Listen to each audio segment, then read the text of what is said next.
Yo, what's up everyone? Welcome to another video here. We have something to celebrate, something to talk about. Very unexpected, honestly. Blizzard has dropped a patch last night actually.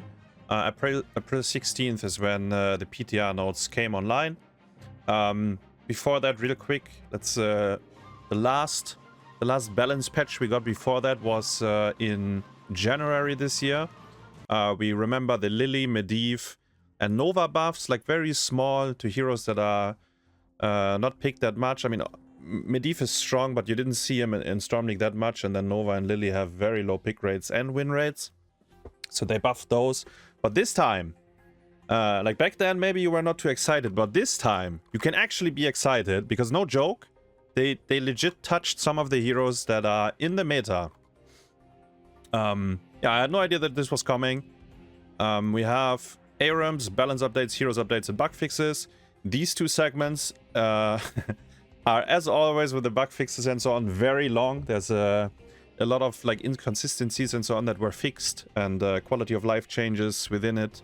But yeah, let's have a look real quick. ARAMs, Varian is now classified as a tank. I guess it makes the ARAM matchmaking or drafting a little bit more fair. I'm not even sure how it was before when Varian was pickable, but yeah, either way, I think that makes sense. And then we have the same hero mode. I think it's 2 or 3% that it can proc. Basically a mirror match between the same hero. They have made some adjustments. They removed Probios and Nova, and they added a bunch of heroes: Atanis, Hogger, Leoric, Whitemane, and Zarya. I have no idea why you would add Leoric to this. I think it's going to be very big clown fiesta and people will not enjoy it.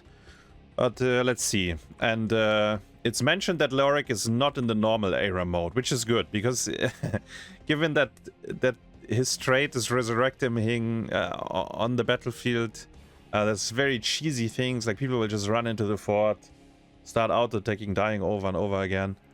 Which, by the way, I think the 5v5 Leoric will look exactly like that, but you know, maybe they want to see the world burn. I don't know. Balance updates. Heroes. Arthas is actually the first one. Very... like, you barely see him, really. He doesn't get played much. Probably doesn't have a really high win rate either.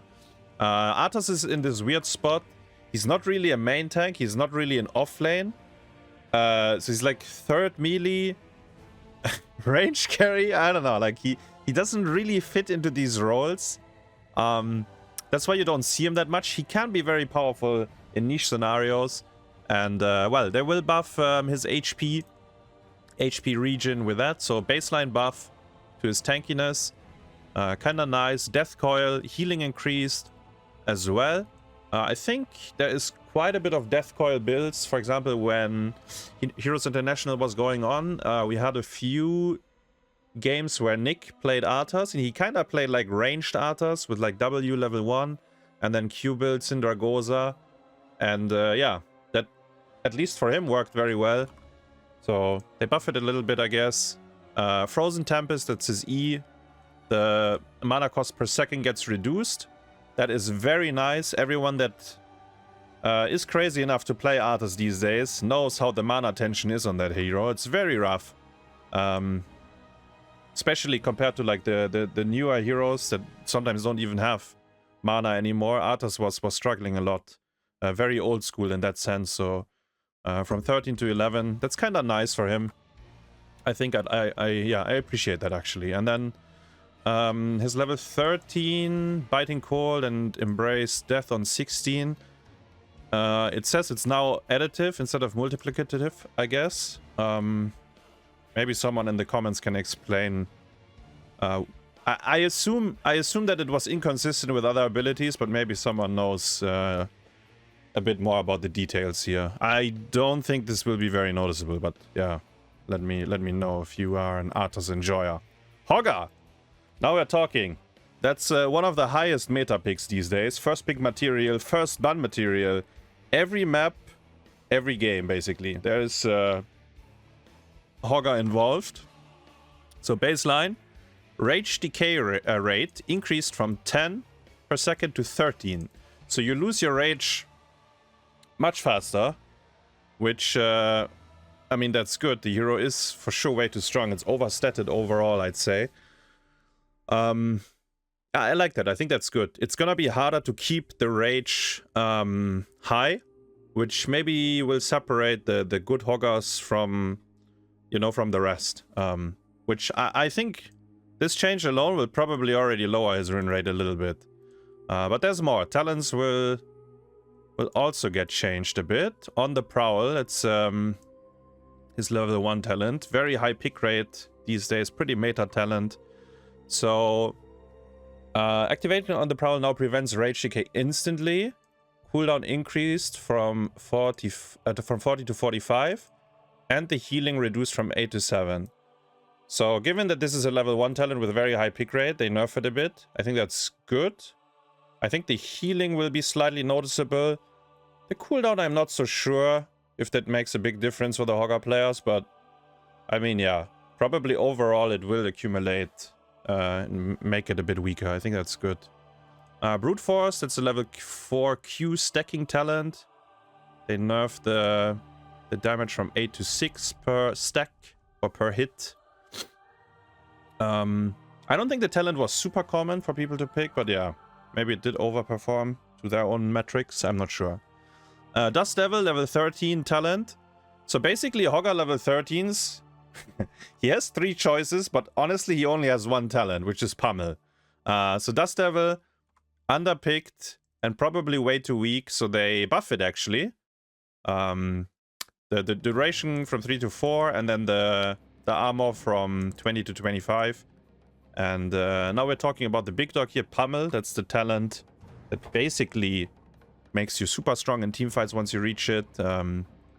Gives you a slow on your E and spell power reduction 50%. Enormous, actually. It was crazy. Crazy strong, this talent. Now it's down to 30.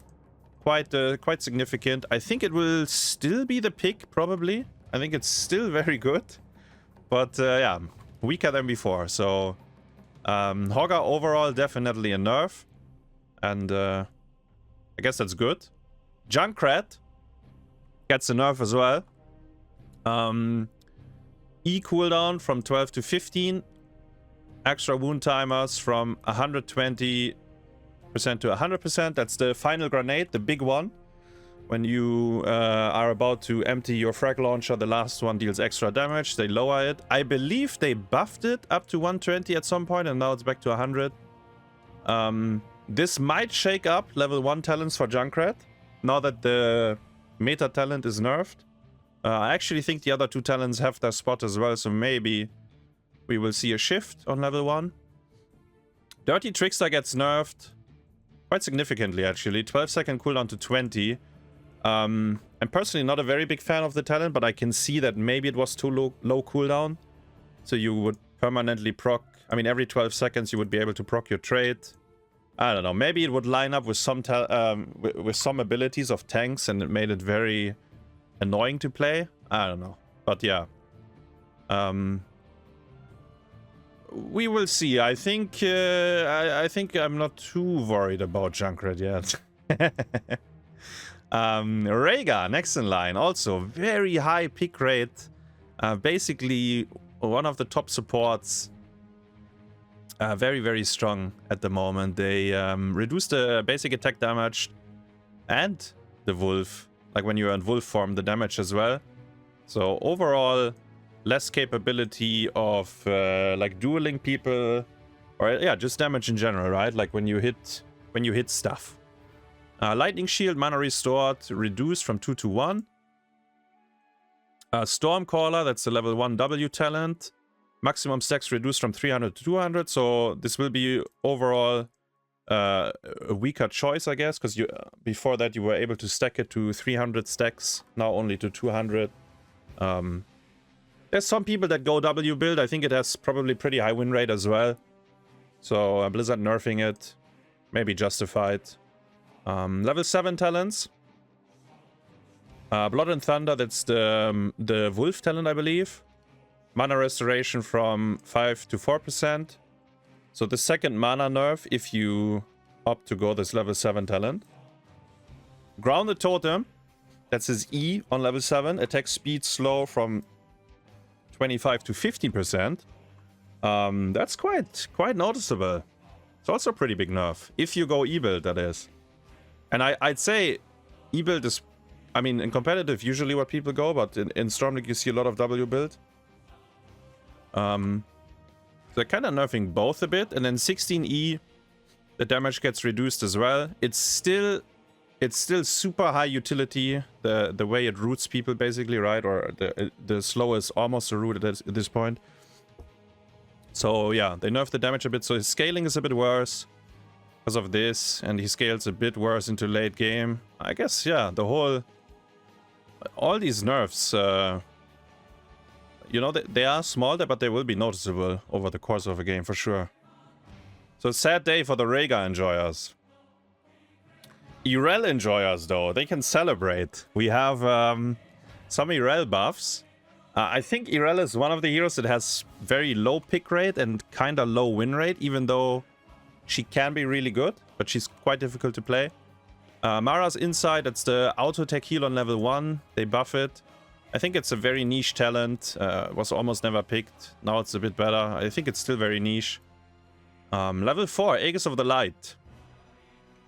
That is the talent when you press E and you jump and you hit one of your teammates, you would give them armor. So no, instead of 30 armor, you give them 50 armor for 6 seconds. That is kind of crazy, because I think Irel's E cooldown is 6 seconds. This is very interesting. Very significant buff. Maybe even a bit too much. If we think they did something very similar to Medivh last patch, and then I think they dialed it down slightly before they put it onto the live server. Like on PTR, the Medivh level 4 armor talent was also buffed significantly, but then they slightly lowered it again before they pushed it live. Maybe it's gonna be the same with the Irel level 4. Because on paper, this sounds very strong. It doesn't have a high pick rate, though, this talent, and it competes with the active on level 4. Which gives you like movement speed, removes root, slows, and you know, very strong as well. Sacred Ground, cooldown reduced from 40 to 25 and no mana cost. This sounds insane to me as well. Almost no cooldown and no mana cost, and it resets your D, right? When you press ult on Irel. Very... I mean, they're really trying to push people to skill Sacred Ground. I think the issue is the way Irel gets played. Like, you jump into the back, like you flank into the back line, maybe onto the support, maybe onto the range carry, and then you're kind of on your own. And if they turn on you, you press the bubble, and you basically heal up to full HP during it, right? I mean, if they keep hitting you. I think Sacred Ground would be like slightly different playstyle if it really works out. Like maybe more front to back. Maybe a bit less flanking. I'm not sure exactly. But the cooldown difference is insane. So this is 25 seconds. The other one is 120 seconds. So you can choose between one of the longest cooldowns and then almost like non-existent. I don't know. We will have to see. Level 16 Irel. This talent was busted and probably is still busted. They nerfed it a little bit. Armor reduction from 20 to 15 and percentage damage from 7 to 6. I think it's still the go-to talent. It still sounds very strong to me. If you ask me, hey, would you skill it? Would you skill this talent with these values? I think absolutely yes. Which even indicates like how strong it was before. Maybe they should have buffed the other level 16s a bit more instead of like nerfing this. I think maybe that would have been the better course of action, but yeah. These are the initial balance changes. Like, we actually have balance changes, guys. And not only on Lily and Nova. We actually have some heroes that are completely in the meta and they changed some. That's pretty cool. So now, hero updates and bug fixes. It's a very long list, so we will just skim over it. Most of them are like quality of life changes, visual changes. Like some heroes, when they die, they leave behind some visual bug that shouldn't be there. The Anduin E, for example. Some people will know that you constantly have the Anduin E on your character. Speaking of Anduin, there's gonna be a funny bug fix for him, but yeah, mostly very small things and like quick cast settings. To explain this real quick, when you read remove Eye of Horrors cancel, I think these quick cast changes, or the ones that got removed, I think they were basically like duplicates. You didn't need them. I think they made no sense that they were in the quick cast settings. So they just got rid of it. I think they made it a bit more neat and clean. But I have to see it exactly. I don't know. So yeah, adding like thresholds, indicators, adding stuff to the channel bar and the casting. So it's easier to see certain things. Yeah, indicator for remaining activations on the light well. These kind of, you're like lots of quality of life changes actually. Very tiny ones. But if you play the hero a lot, you will be very thankful that some of these are in. Let me actually... quick cast settings, so bunker abilities, for example, weren't in there, I guess. Now they are. Let's go through here. For example, like these ones. Removed stay a while and listen. I think... In fact, there was no other option even. I think so. It was completely redundant that it was in the list. So they just made it, they tidied up a bit. Let me see though. I believe there's a few maybe that will have impact. Maybe it's in the bug fixes. Yeah, we can talk about this real quick. The buff bar.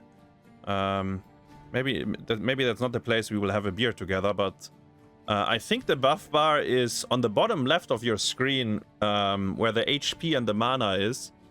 For example, if you play Genji, you can see your own dodge stack when you have the level 7 talent. I believe that's where all these indicators will be placed as well. So there is no new UI or anything. They just use what's already there, and they make it more consistent with talents and abilities that should be highlighted in that way, which I think is really good. This should have been, should have been done years ago. But we finally get it. Let me see. What else do we have? Molten... yeah, so for example, the Ragnaros with the Sulfura Smash, if you were in the human form or in the normal form, it was a different hotkey than when you are in the Molten Core form, and now I guess it's the same one. So they just tidied up a bit.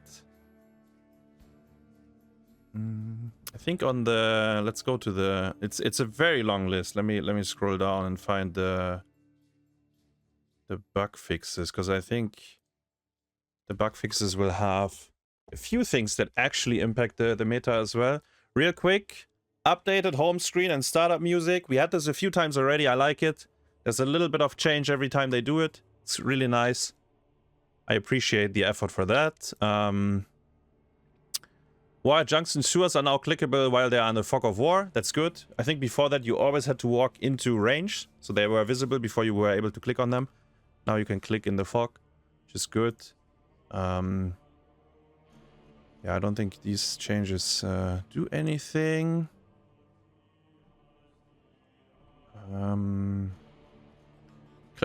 Yeah, here. Fix an issue that caused cleansing flame to cast at the incorrect location. I believe Alexstrasza was able to like globally cleansing flames over the maps, or maybe sometimes you would land somewhere where you never clicked by accident. So hopefully this is gone. I think this was in the game for a very long time. But Blizzard has been fixing a lot of these bugs that were in for a very long time, like Jaina level 4Q that was broken, spell power on Blaze, spell power on Gul'dan. You know, these things that have been in the game for years and years, and now we finally get rid of them. It's really nice to see, actually. The AI didn't want to use Locust Swarm on Uberak, which is pretty funny. Shouldn't skill that talent, guys. Even the AI didn't want to. Piercing Lash, level 13 Auriel. The reason why you pick this talent, by the way, is to hit multiple heroes. And somehow, I guess sometimes it was bugged that it would not hit multiple heroes. So that's probably, if you go for it, will be more consistent and reliable. I remember... Let me see. Cassia War Traveler instant mount is now more responsive.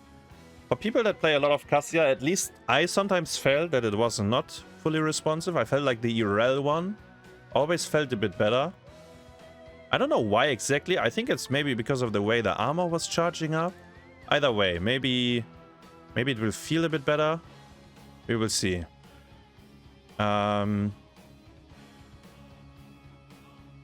Let's see. Yeah, and then some abilities, the visuals persist after death. Like, they've done a lot of bug fixing with that again.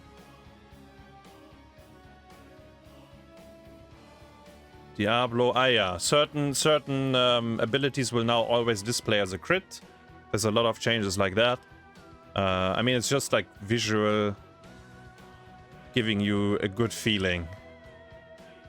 Dampening field, that's Phoenix level 13. Apparently it didn't grant spell armor against all sources. I would assume it was like a very small bug, where only like a couple of abilities, maybe only a single one, was not getting reduced. But yeah, they fixed it, they found it and they fixed it. Most important, of course, strike at the heart, Genji level 4, instead of having like 10 million seconds or whatever it was, they fixed the text. It was also just a visual bug. People probably saw some screenshots of it at this point. Kind of a meme lately. The talent worked as intended. It was just a visual bug. It took them a bit to fix it, but now they're doing it. We have... This one is big. We have a big one here. Hanzo.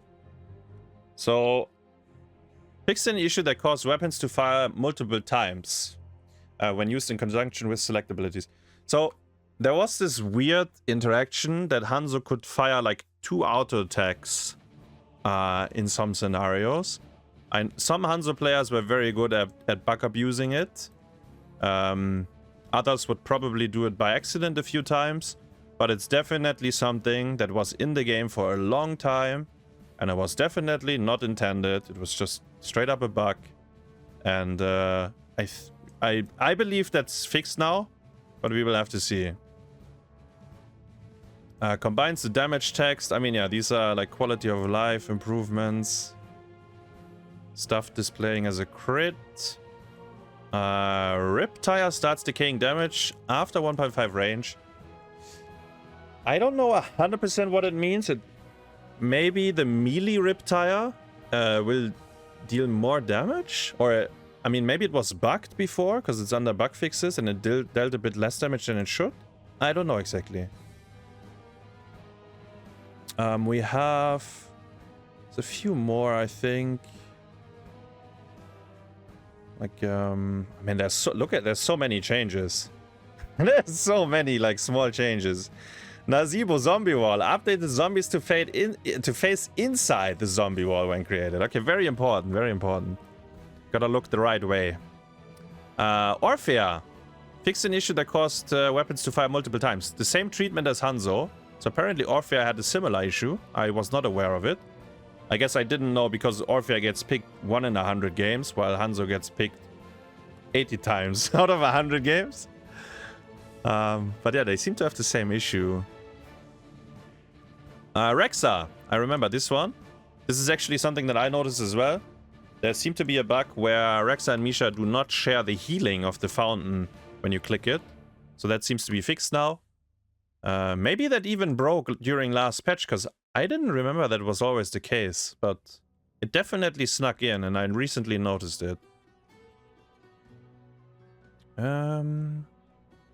there anything else here? Thrall. This one is big.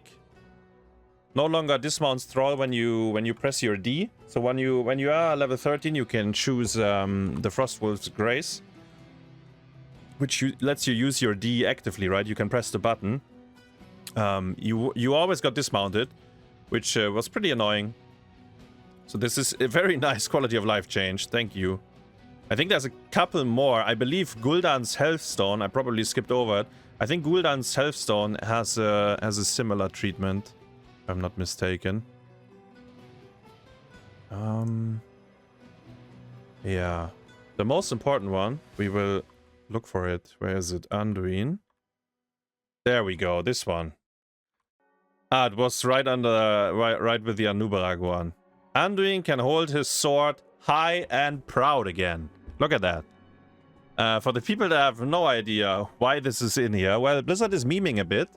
So last patch, they bug fixed Anduin's animation. I think at the beginning of the game, when the gates are not open and you shoot your W, it doesn't return to you. So you always have your sword out. That was bug fixed because it was a visual, I mean, it was not intended, right? But people loved it. People really loved having the sword of Anduin visible all the time. So there was a lot of outcry after they fixed it, and now they revert the bug fix. Now they leave it like that, which is good, which actually means they are pretty much aware of what's going on.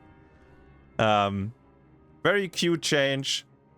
Obviously hasn't to do anything with balance or how the hero gets played, but yeah, so it's a small thing. Just to double check on Gul'dan, so I don't give you wrong info on the Healthstone. Where is it? Let me see. Ah yeah, here, Healthstone. No longer dismounts or decloaks Gul'dan. So very similar to the Thrall treatment. I think that sums it up, huh?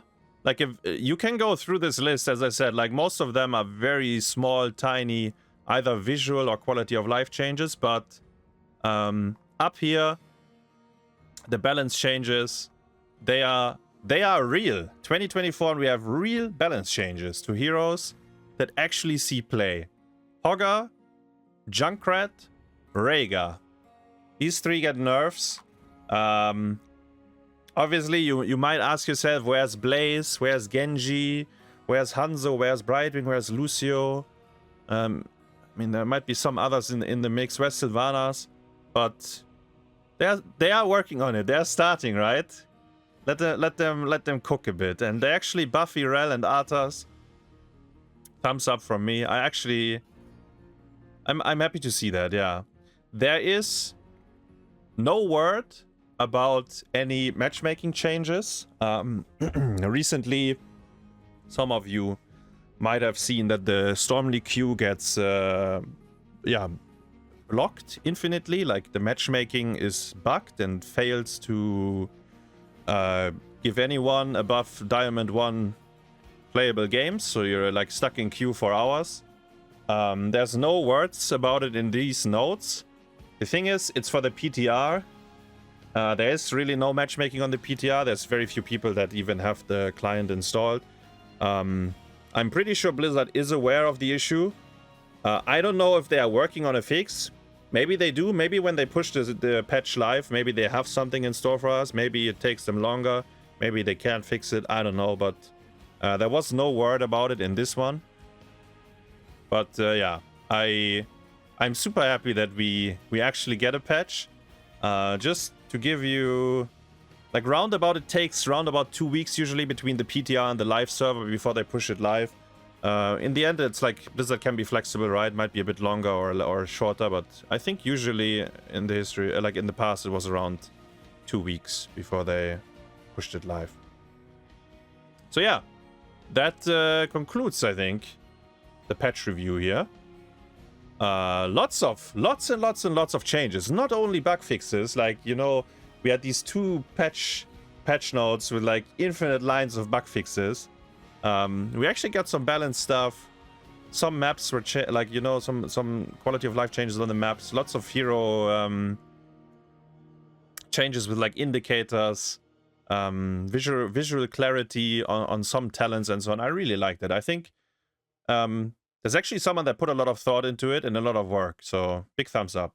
Thank you. And thanks for watching. And I will see you guys in the Nexus again.